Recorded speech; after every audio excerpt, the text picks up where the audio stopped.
Good start. Are you with Julian on the brown notes? And it's my favourite time of year. It's list time. Every year on this show, I do at least 3 shows, the final 3 of the year, on my top albums of the year, which is this show, my top films of the year, which is next week, and my top tracks of the year, which is the week after. Last year was a bit nuts because I did my top 200 tracks of the year for 12 weeks up until my final shows of the year, so the whole 4 months of lists. This year, no. So overall, I think it's been a banner year for movies much more perhaps than music. Sometimes I really struggle to fit all of the stuff I want to in the music, the albums and track shows, but it's been relatively easy this year. In fact, I think I've only got 20 tracks of the year, but I've got 25, my top 25 albums of 2023 on the show. I even missed my last real show of the year because I had flu last week. Oh well, let's kick it off because 25 into 2 hours can be a little bit challenging. And so we might take things quite quickly at first. At number 25, a very, very underappreciated album. The 10th by the legendary UK electronic duo of Paul and Phil Hartnell. And their 10th album, The New Abnormal, never got anywhere near the attention I thought it deserved. And I thought it was their best in years. Not the last time I'll say that. So this is from that album. It isn't called The New Abnormal. The album's called Optical Delusion. The track is called The New Abnormal. I really don't consume much media. So I never know how anyone's name is spelled or even their details. I think I've said Roisin Murphy from Wales for many years, and it's Roisin, and she's Irish. So Roisin Murphy's, I don't know how many solo albums she's done, but she is 50. She was a go-to vocalist on a lot of electronic acts coming out of the 90s and the early 2000s, and her solo album is very good indeed. Hit Parade, one of the more acclaimed pop releases of the year, even though it veers into quite electronic weirdness at times. From that, Cool. At 24. I lost it. Roisin Murphy and Cool from the album Hit Parade at number 24 in my top 25 albums of the year. At 23, it's Victory Beverly Walker, who's already made this list with her debut mixtape. In 2021, it was in my top 10 albums of the year called To Hell With It, better known as Pink Pantheress. A very modern TikTok star, but one with a great deal of style and an incredibly charming voice. Seems to have crossed over quite successfully to the mainstream with her debut album, which has only come out a few weeks back, called Heaven Knows. And from that, at 23, is Capable of... it's 23, and Pink Pantheress. Very massive star of the present, really, but will be getting bigger, as she is very definitely on the pulse. Came out of the whole TikTok world, but with her take on a lot of the tropes of sort of 90s English club music, and put it together in such a way that she got ripped off relentlessly. But that was Capable of Love from, for me, her second album, because I did feature her mixtape in my 2021 albums of the year. But this one, Mercy, is her official Heaven Knows, her official debut album. At number 22, the venerable John Cale, who, unlike Roisin Murphy, is actually from Wales and left for New York and formed arguably the most influential alternative act of all time, the Velvet Underground. And since the Velvet Underground and him falling out with Lou Reed, after their second album, White Light, White Heat, he has had an esteemed solo career and also a production career, producing an awful lot of iconic records by people like Nico and Iggy Pop and so on. He's in his 90s, I think, nearly, and his album Mercy this year was fantastic. Came out, I think, like one of the early high points this year, so I reckon around January, certainly start of Feb, called Mercy, and he did a lot of collaborative work on it as well. So this one features the UK act the Fat White Family, and the track Legal Status of Ice. I don't know if it has swearing in, but at 22 it's John Cale and the album it's the excellent new album from John Cale, at least pushing 90, the ex-Velvet Underground legend, one of the most important figures in alternative music of any kind. And his new album Mercy came out around January. It's 21, so I won't do a countdown from, well, I might as well. Orbital were at 25, Roshan Murphy at 24 with Hit Parade, Pink Pantheress Heaven Knows at 23, John Cale and Mercy. And at 21, the Zamrock Band, who released the album Zango, which is utterly fantastic, after the brief 40-year hiatus. So they formed after Zambia's independence and made they basically formed an entire genre called Zamrock, which is distinct from sort of what was happening in sort of around 1970 in I guess the capital of African rock music at the time, which would have been Nigeria, and the very sort of psychedelic rock. This is a little bit more charging and rock and roll music, and a brilliant album after a 40-year gap called Zango is going to airs at 20. That's which, after a 40-year absence from Zambia, the Zamrock legends, and the album Zango, that was Streets of Lusaka, kicking off the top 20 albums of the year. On the brown note, next week I'll do my movies of the year, both best and worst, and I think that the worst movies of the year is my favourite of all the lists. I really like being mean, and also it's been an absolute banner year for both good and bad movies. I cut at least 2 zeros out this year. And of course, it's been the Oppenheimer year and the Barbie year, and God, I hope Killers of the Flower Moon comes out and streaming before next week, because I haven't seen it. I kind of feel like it's going to be a battle between those two films, and I haven't actually seen it. In fact, I haven't seen most of the films that will appear in the lists of most people in the media.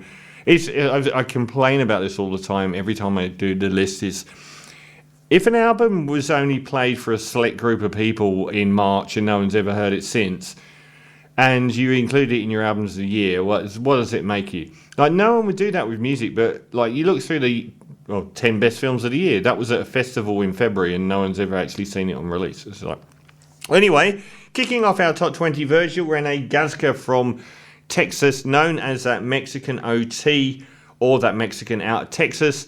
The most fun album of the year, called Lone Star Luchador, and this track will probably contain swearing, called Grooving, kicking off our top 20. That was that Mexican OT and Grooving from Lone Star Luchador. Cheat at 19, which is last year I think my third best album of the year, was the absolutely fantastic return of Cocteau Twins' Elizabeth Fraser, with her first major band since, other than doing like step-in work for people like Massive Attack and Teardrop. She came back with Damon Reese, and the duo put out the self-titled Sun's Signature EP, which I treated as an album, and they did a remix album of it this year in about August, which was completely at odds with how remix albums really go normally, which was just to add beats to everything. A lot of them were just ways of accentuating the original ambiances in different directions. It was fantastic, so I'm including it anyway. So from Sun's Signature Extended, which is well worth getting because it contains the original album as well, this is the remix by Gweno of Golden Air. You're with Julian on the Brown Note, countdown my top 25 albums of the year. And that was Sun's Signature from the remix album of their self-titled debut album. And that was Golden Air by Gweno. At 18, Archie Ivan Marshall, who won. He's one of the people in the list who won my album of the year in 2017 with The Ooze. Was one of my albums of the decade. And since then, he's gone down this sort of failing to really come up with something as gargantuan and brilliant as The Ooze, but always very good, and the album Space Heavy this year was still a great album. So from that, unfortunately, I learned that Seaforth, the track I'm about to play, is not Seaforth down the road from where I live in Sydney. At 18, King Cruel and Space Heavy. That's Archie Ivan Marshall, aka King Cruel, from the album Space Heavy at number 18, and that track Seaforth. At number 17, an electronic music guru from England called James Holden, who I have featured some of his albums on the show, particularly The Inheritors, I think was the main one, and occasionally crosses over. But the new album from him, Imagine This Is a High-Dimensional Space of All Possibilities, was a psychedelic masterpiece, and also very interesting in the way that he puts together music, certainly not bound by machinery. And this contains multitudes. It's one long psychedelic journey, the whole album. Imagine This Is a High-Dimensional Space of All Possibilities, from James Holden at 17. And that track contains multitudes. Is that exactly the same title as the Bob Dylan track, which was also absolutely amazing, and probably about as long as well. At number 16, probably my favourite rock band of this century, and a band that started, I think, in the very late 70s. Michael Gira's Swans, cruelly ignored these days, had one of the great runs of albums in the last decade, and To Be Kind and The Seer were like near 10 out of 10 albums, and there were like 4 2-hour long albums in a row. As is his want, he goes through these transitional periods of reinventing who Swans are, and he's sort of 2 albums into that. With The Beggar, I thought this was a more substantial reinvention of who Swans are, and a very underappreciated album. This one could contain swearing, I can't remember. No More of This. I've got to pick up the pace. That was Swans, one of my all-time favourite bands, from the album The Beggar at number 16, because I'm approaching the halfway stage, on my 25 best albums of the year. And that was The Beggar. And I haven't got nearly far enough in, so I'm going to have to whiz through a few. But then again, I have had quite a few long ones. Matthew Edward Barnes, yet another UK electronic music producer. Forest Swords. And I really loved his style on the Engravings album in 2013. And followed that up with Compassion and another very strong album this year called Bolted. And this track, Butterfly Effect, at number 15. Forest Swords' third album, Bolted, came out this year, and that was Butterfly Effect at 15. At 14, one of the year's big music stories was Boy Genius, the all-girls supergroup of Julian Baker, Phoebe Bridgers, and Lucy Dacus, and their debut album, The Record, was one of the high points of the year, and certainly one of the most prominent. From that album, this Simon and Garfunkel referencing track, Call About It. At 14, from The Record at 14, that was Call About It. At 13, Sofia Cortesis from Peru. I think her debut album, even though she's been making music for a long time, one of the electronic music highlights of the year, the album and title track, Madres. Warm and inviting electronic music of Peru's Sofia Cortesis, and her debut album, Madres, at 13 in my albums of the year. At number 12, it's the indie rock band from Will Anderson called, well, they're basically shoegaze adjacent band from Will Anderson from New York. Their second album, Hotline. TNT's album, Cartwheel, is at number 12. And this track, I Thought You'd Change. That's the second album from Hotline TNT, and I Thought You'd Change. At number 12, the track was I Thought You Changed, the album Cartwheel. At number 11, Sparkle Horse, a much revered, much lamented alt-rock act from America who is primarily Mark Linkous, who took his own life in 2010, leaving an unfinished album which has emerged after many years of his friends and family completing it for him, called Bird Machine. It's a fantastic album. Functions as a brand new album from Sparkle Horse. Totally unexpected one as well at number 11. And this track from it, Everyone Has Gone to Sleep. Counting down my 25 best albums of the year, it would be my best and worst films next week, as I do every year, and final show of the year will be my tracks of the year. And this one will go out on YouTube, and they're horrible to edit because I've got to sync up the audio with the 25 video clips. It's a nightmare. So, countdown time. At number 20, That Mexican OT and Lone Star Luchador Sun's signature extended version. At 19, King Cruel and Space Heavy. 18, James Holden at 17 with Imagine This Is a High Dimensional Space of All Possibilities. The Beggar from Swans at 16, Bolted from Forest Swords at 15, Boy Genius, the record at 14, Sophia Cortesis at 13 with Madres, and Cartwheel from Hotline TNT at 12. That was at number 11, Sparkle Horse, and the unexpected album, very posthumous album called Bird Machine, which is wonderful. And at number 10, kicking off the top 10 albums of the year, so exciting and nearly where I want to be time-wise, The Chemical Brothers, Ed Simmons and Ed Rowland, and their 10th studio album. For That Beautiful Feeling, I think it's their best since Surrender, and this great track from it is a good indication.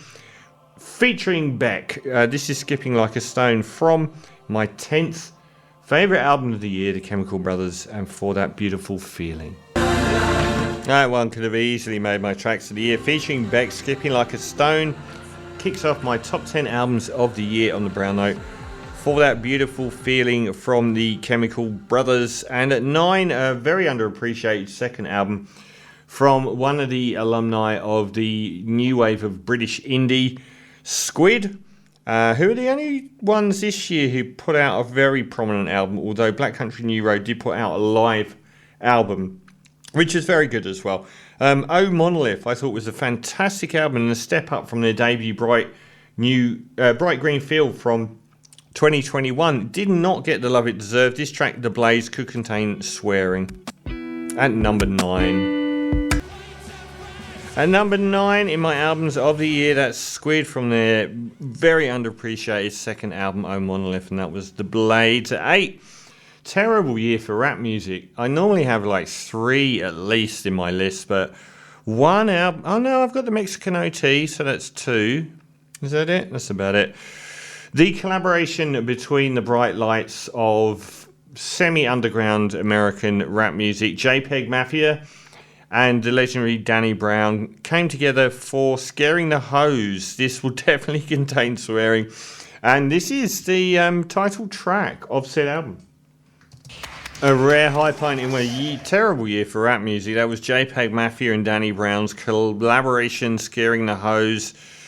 Danny Brown actually came back with a solo album at the end of the year, which I didn't focus on. And I didn't focus on this, which has ended up being one of my favourite albums of the year. The latest by yet another of the sort of alumni of post-2000s UK electronic music gurus, James Blake, who ended up becoming a piano troubadour for a few albums and has, just never released anything that is at least good. But I really like the fact that on his 6th album, another massively underappreciated one called Playing Robots into Heaven, he went all the way back to those early EPs of very much more dance-oriented music, and I think it's his most exciting album for a long time, skewing entirely that whole sort of piano balladry that really made him world famous. So from Playing Robots into Heaven to number 7, this is Loading, a good example. Very magnificent album from the UK's James Blake, Playing Robots into Heaven. At 7, at 6, the most unexpected album of the year from now down to a 3-piece of Mark Keane, James Hornsey, and Alistair MacLean, who, as a wannabe publicist in the 90s, achieved some notoriety for turning down Harry Potter. They are an indie pop band that formed in 91, but really came to prominence around the turn of the millennia with a signature sound of sort of pastoral, psychedelic, folk indie music. Came back with their 7th studio album. They really don't bother rushing.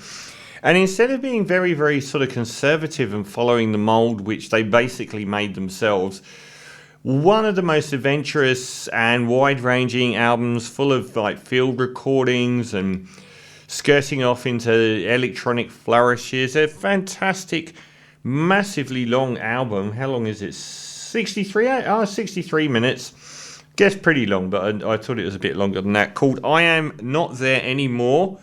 And I think time-wise, I'm very good to actually let these songs play out for just about the first time ever. Normally I end up with 5 songs to go and about 10 minutes to go. So the Clientele at number 6 with a fabulous album, I'm Not There Anymore. And this Garden Eye Mantra at number 6. That was the Clientele. What a wonderful album. The Clientele at number 6 and I'm Not There Anymore. And that was Garden Eye Mantra. Into the top 5 of my favourite 25 albums of the year. Next week will be my films, best and worst of the year, and then the final show of the year will be my tracks of the year. At number 5, the anonymous South Korean bedroom shoegaze artist. Well, I missed the first album from 2020 called Let's Walk on the Path of a Blue Cat, but the second album, To See the Next Part of the Dream, exploded internationally, and I thought that was his debut album or her debut album. I still don't, well, it's a he because you can hear from the voice, I think. One of my albums of the year that year, and again an amazing widescreen epic album, After the Magic. Real long form release, fantastic album. How long is this one? It is 60 minutes long, so a big album, lots of noise, and moving away from that signature shoegaze sound with After the Magic kicking off my top 5 and this track, Insomnia. Now it's the third album and second feature in my albums of the year from Paranol. After the Magic at number 5 on my list. At number 4, another very underappreciated album, I feel. Well, not in all quarters, but The H by Icelandic legend Sigur Rós. I didn't like the sound of it first because they said it was an orchestral album, but that really didn't do it justice. It was amazing, almost ambient, one long piece, well, made up of multiple pieces that all seem to flow in and out of each other like Icelandic fjordlands. A stunning album called Asa at number 4, and this track, Blueberg. After a 10-year gap between studio albums, Iceland's Sigur Rós, arguably the most Icelandic album, Asa, at number 4. At number 3, Fever Ray, aka Karen Dreyer, of the brother and sister duo The Knife. One of the most important acts this century, one of the most acclaimed. And just like Tom York's solo output outside of Radiohead, the albums she put out, or they put out on their own, left me a bit, well, more to be admired than loved, I would say. The Plunge album from 2017, again, very knotty, but not that easy to love. The third album, Radical Romantics, came out this year, and I thought everything snapped into focus. It was a much more compelling release, a much more engaging piece than just being sort of very austere and a little bit difficult to love. I loved Radical Romantics. It's my third best album of the year, and this track from it, Candy. And number 3 in my album countdown, nearly finished my first list show. I love list time of the year. It's why I think Jesus intended lists for the end of the year. At number 3, that was Fever Ray, her third album, Radical Romantics. How is this? Another 10th studio album at number 2. From one of the most esteemed singer-songwriters in America, from Detroit, Michigan, Sufjan Stevens' 10th album, Javelin, was a masterpiece, a brilliant merging of pretty much everything great he'd done, from the Maximal Come On Feely Illinois, one of the great artistic achievements of the century for me, and the incredibly intensely emotional and intimate Carrie and Lowell with the more sort of electronic Age of Ads textures to make Javelin. And this track Goodbye Evergreen is my second best album of the year. Javelin by Sufjan Stevens. You're with Julian on the Brown Notes, counting down my albums of the year. And next week it'll be my films of the year and then my tracks of the year. At number 10 in my best albums of 2023, Chemical Brothers, For That Beautiful Feeling. Oh Monolith by Squid, they're second at 9. JPEG Matter and Danny Brown, Scaring the Hose at 8. James Blake, Playing Robots into Heaven at 7. The Clientele, I'm Not There Anymore at 6.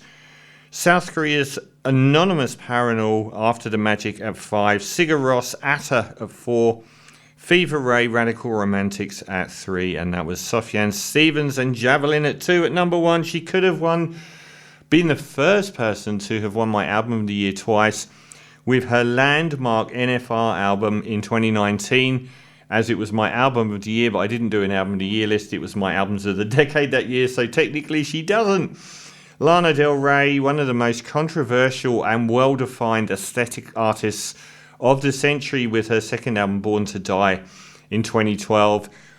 Often mocked, but after NFL, suddenly became reimagined as one of the greatest songwriters on earth. And her album, Did You Know There's a Tunnel Under Ocean Boulevard, is the equal of that album, but instead of being this maximalist odyssey through sort of 70s AM pop music and rock music, a much more insular and personal release from her where no character exists at all. This is a title track from my number 1 album of the year. It will contain swearing. Did you know that there's a tunnel under Ocean Boulevard? Adios.